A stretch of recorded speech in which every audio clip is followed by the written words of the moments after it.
Skin disease क्या है, कैसे होती है, कैसे फैलती है, इसकी रोकथाम कैसे मुमकिन है, इसका इलाज क्या है, घरेलू क्या चीज़ आप इस्तेमाल कर सकते हैं जिससे इसको फैलने से रोका जा सके, और अगर ये फैल गई है तो क्या क्या आप घर में कर सकते हैं। इस वीडियो में और आने वाली चंद वीडियो में हम ये बात तफसील से करेंगे, तो ये वीडियोस लाजमी देखिएगा।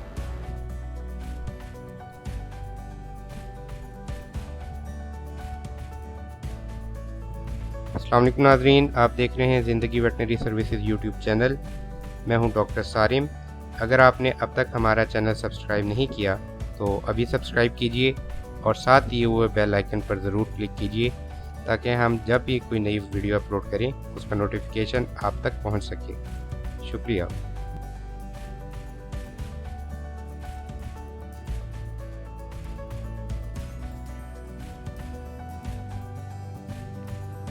जी नाज़रीन, लंपी स्किन डिजीज़ वायरस से होने वाली एक बीमारी है, और ये जो बीमारी है बहुत ज़्यादा आजकल फैली हुई है पाकिस्तान के अंदर भी, और ख़ास तौर पे ये कुर्बानी के जानवरों में। कराची से स्टार्ट हुई थी, अब पूरे पाकिस्तान के अंदर इसकी केसेस रिपोर्ट भी हो रहे हैं और बहुत ज़्यादा स्प्रेड हुई हुई है। वायरस से फैलती है, और वायरस से फैलने वाली हर बीमारी जो है उसका सिर्फ एक ही इलाज होता है कि आप उसकी वैक्सीन बीमारी आने से पहले करेंगे। ठीक है, अब बीमारी आ गई है, जानवर बीमार हो गया, तो अब आपने उसको वैक्सीन नहीं लगानी। आम रूटीन में देखा गया है कि जी बीमारी आ गई, लोग उसको धड़ाधड़ वैक्सीन लगाने लगे और जानवर में अमवात शुरू हो गई। तो वैक्सीन वायरस की हमेशा तब लगाई जाती है जब बीमारी आई नहीं, या तंदुरुस्त जानवर के अंदर वैक्सीन की जाती है। वैक्सीन जो है वो हर उम्र के जानवर को की जा सकती है, बशर्ते ये कि वो तंदुरुस्त हो, बच्चा है, प्रेग्नेंट जानवर है, या जिस तरह का भी जानवर हो, बड़ा है, जिस उम्र का भी है, तो उसके अंदर वैक्सीन की जा सकती है। 3 महीने से बड़ा जो भी काफ होगा, जो बच्चा है या बछड़ा है, ठीक है, तो उसके अंदर आप वैक्सीन कर सकते हैं। ये बीमारी फैलती जो है वो जो काटने वाले हशरात हैं, कीड़े हैं जो काटते हैं और खून पीते हैं, ये उनसे फैलती है। उसके अंदर हमारे पास चिच्चड़ आ जाते हैं, मच्छर आ जाते हैं, कुत्ता मक्खी जिसको फ्लीज वगैरह भी कहते हैं, ठीक है, वो आ जाती हैं। ये उनके थ्रू जो है एक जानवर जो बीमार है उससे खून चूस के अगर ये किसी दूसरे जानवर के पास जाएं और उसको काटते हैं तो ये बीमारी इस तरह एक जानवर से दूसरे जानवर को लगती है। 1 हफ़्ता कम से कम ये बॉडी के अंदर रहता है, उसके बाद आपको अलामात नज़र आने लग जाती हैं। अलामात में सबसे पहली अलामत ये होती है कि छोटे छोटे दाने जो हैं वो आपको मुख्तलिफ़ जगहों पे नज़र आते हैं। ये दाने बिल्कुल इसी तरह हैं कि आप इस बीमारी से पहले ये वाले अक्सर इस तरह के केस देखे जाते थे कि जानवर को बहुत सारे जो है ना वो छोटे छोटे से दाने बने हुए पूरे जिस्म के अंदर, और वो दाने या तो मकोड़े काटने से हो जाते थे, मतलब हशरात के काटने से या कीड़ों के काटने से हो जाते थे, या मकोड़ों के काटने से, या भिड़ें काट गई, ये जो जिसको डेमो कहते हैं, ठीक है, वो काट गई, शहद की मक्खियाँ काट गई, या उनको जो है वो मच्छर काट गए बहुत ज़्यादा, तो उसकी वजह से जो है उन पे छोटे छोटे दाने बने होते थे। या चिच्चड़ लगे हुए थे और चिच्चड़ साफ़ किए, सैगोवन वगैरह लगाया, तो उनकी वजह से जब वो हटे तो वहाँ पे भी छोटे छोटे दाने से बन जाते हैं।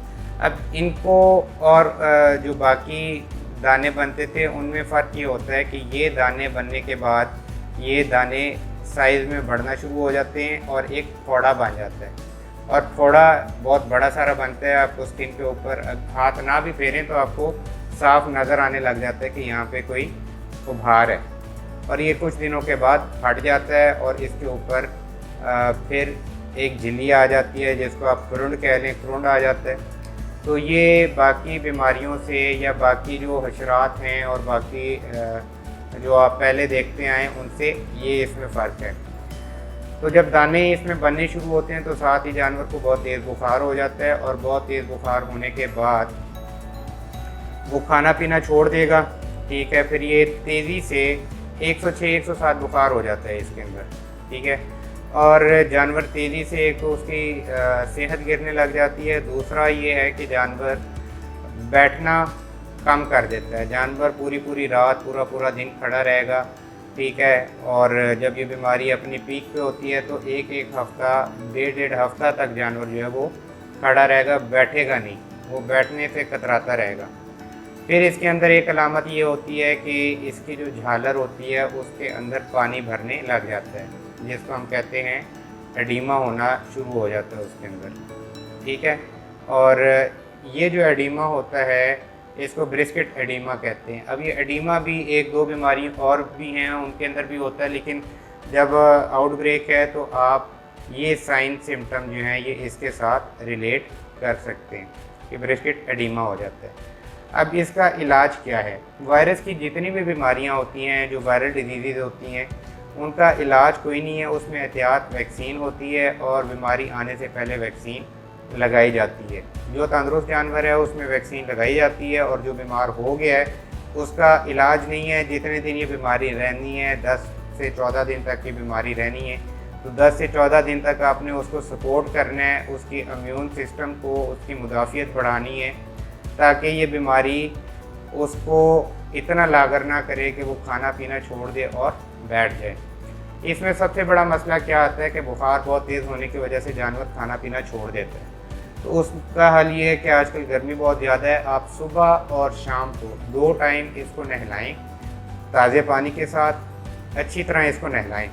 और उसके बाद इस पर शैम्पू वगैरह लगाने की ज़रूरत नहीं है, आप सादे पानी से भी अगर नहलाते हैं, अगर शैम्पू लगाना भी चाहें लगाएं, लेकिन रगड़े ना। इसके जो ज़ख़म जो छिल जाते हैं या जो आबले फूट जाते हैं, जो ज़ख़म फट जाते हैं, उसके ऊपर आपने कोई चीज़ ज़ोर से मलनी नहीं है, ठीक है। लाइन ऑफ ट्रीटमेंट इसके अंदर क्या है, क्योंकि ये मक्खियों से, मच्छरों से, चिचड़ों से, उसके बाद कुत्ता मक्खी से, इनसे फैल रही है, तो इसमें एहतियातन जो है वो आइवरमेक्टिन का इंजेक्शन लगा सकते हैं, ताकि जो चिचड़ हैं और बाकी ये जो मच्छर वगैरह काट रहे हैं उनसे बीमारी फैलने के चांसेस कम से कम हो जाए, ठीक है। एक तो आप उसको लगाएंगे आइवरमेक्टिन। दूसरा, अब वायरल डिजीज़ हो गई है, अब इसमें सीरम लग सकता है, लेकिन सीरम जो है वो जो पाकिस्तान में अवेलेबल है, अभी तक उस पर ट्रायल हो रहे हैं, कंफर्म नहीं है कि उसका रिज़ल्ट कैसा है, वो इस्तेमाल करना चाहिए या नहीं करना चाहिए। सीरम अवेलेबल है पाकिस्तान में, आप सीरम लगा सकते हैं बीमार जानवर को, ठीक है। जो ठीक है उसकी अगर लगानी है आप वैक्सीन करेंगे, और जो बीमार है उसको आप सीरम लगाएंगे, ठीक है। मुख्तलिफ़ कंपनियों का सीरम भी आ रहा है, आप जिस शहर में भी मौजूद हैं आप वहाँ से पता कर सकते हैं। जो भी वेटनरी का जो डिस्ट्रीब्यूटर है बड़ा, आप उससे जाके पता कर सकते हैं। इसके बाद आपने एंटीबायोटिक का कोर्स उसको स्टार्ट करवाना है। इसमें पेनिसिलिन बहुत अच्छी है सेकेंडरी बैक्टीरियल इन्फेक्शन को रोकने के लिए। पेनिसिलिन में जो मैं रिकमेंड कर रहा हूँ वो PPS LA है। उसमें फ़ायदा ये है कि एक तो ये कि 2 पेनिसिलिन हैं, एक जो है वो स्ट्रेप्टोमाइसिन है उसके साथ, और ये लॉन्ग एक्टिंग है। एक दफ़ा लगाएंगे, 2 दिन के बाद तीसरे दिन आपने रिपीट करनी है, फिर 2 दिन के बाद तीसरे दिन आपने रिपीट करनी है। तो ये जो आपके 3 टीके लगेंगे एक जानवर को 6 दिनों के अंदर। बुखार तोड़ने के लिए मेलॉक्सिकैम, ये डाचे वाला टीका, वो बहुत अच्छा है, वो आप इस्तेमाल करें, ठीक है। बड़ा जानवर है तो उसमें 10 से 15 ml रोज़ाना उसको इस्तेमाल करें। दोपहर को आप टीका लगाएं, सुबह और शाम को उसको आप नहलाएं। इसके बाद फिर आप कोई भी एंटी एलर्जिक उसको इस्तेमाल करें, क्योंकि ये जब ज़ख़म फटने के बाद उस पर झिल्ली आने लगती है, खुरुंड आने लगता है, तो जानवर को ख़ारिश होती है, तो या तो दूसरे जानवर के साथ रगड़ता है उसको, या फिर किसी दीवार के साथ रगड़ता है और उस पर से खून निकाल लेता है। तो जब आप एंटी एलर्जी लगाएंगे उसको ख़ारिश कम होगी और वो उसको रगड़ेगा नहीं, तो ये हीलिंग ज़्यादा जल्दी हो जाएगी और ज़ख़म जल्दी ठीक होने लग जाएंगे। और जब ये दूसरे किसी जानवर के साथ रगड़ेगा तो उस पर भी उसको भी लग सकता है इसके साथ, मतलब उसमें भी डिजीज़ आ सकती है। और दूसरा बड़ा मसला ये है, गर्मियों में उस पर अगर मक्खी बैठेगी, अगर उसके ऊपर मक्खी बैठेगी तो मक्खी बैठने से वो मैगेट वुंड बन जाएगा, उसके अंदर कीड़े पड़ जाएंगे और वो ज़ख़म और ख़राब हो जाएगा, ठीक है। उसके अलावा आपने इसको कोई भी जो है लिवर टॉनिक अगर इंजेक्शन आप लगा सकते हैं तो लीवर टॉनिक के इंजेक्शन लगाएं। अगर नहीं लगा सकते, पिलाने के लिए, पिलाने वाले लीवर टॉनिक बहुत महंगे आते हैं, लेकिन अगर आपका एक जानवर है तो 100 या 200 ml वाली पैकिंग ले लें। 1500 से 2000 रुपये तक की पैकिंग आएगी और वो तकरीबन 200 या 250 ml उसके अंदर लिक्विड होता है। 50-50 ml उसको डेली आप पिला सकते हैं 4 से 5 दिन तक आप। ठीक है, तो ये तो हो गई इसकी एहतियात और ये इसका हो गया इलाज जो सेकेंडरी इन्फेक्शन से बचने के लिए। बाकी घर में क्या क्या हम होम रेमेडीज़ कर सकते हैं, ज़ख्मों के ऊपर जो है वो आप क्या क्या लगा सकते हैं, क्योंकि मैं जो है वो बाम और मरहम जो है वो ख़ुद तैयार करके वो लगवाता हूँ। तो वो किस तरह बनाता हूँ, कैसे लगानी है, कितने टाइम लगानी है, वो सारा जो है अगली वीडियो में डिस्कस करेंगे। और आपने ज़ख्मों को साफ़ जो है वो पायोडीन से साफ़ करना है, उसके ऊपर फिर मरहम लगानी है। मक्खियों से कैसे बचाना है आपने जानवरों को, अपने शेड की सफाई कैसे करनी है। अगर आपके पास एक से ज़्यादा जानवर हैं और आपने कहीं पे बांधा हुआ है तो उसमें क्या क्या सफाई करनी है। अब ये जो मैंने तरीका आपको इलाज बताया है, ये ख़ुसूसन जो है वो ईद के जानवरों के हवाले से बताया है। और अगर ईद के जानवर नहीं हैं और बाकी किसी जानवर में आप में बीमारी आई हुई है तो उसका इलाज भी मैं एक अलग वीडियो बना के उसमें बताऊंगा कि उसमें इलाज किस तरह किया जा सकता है, उसको कैसे बचाया जा सकता है, कैसे बेहतर किया जा सकता है।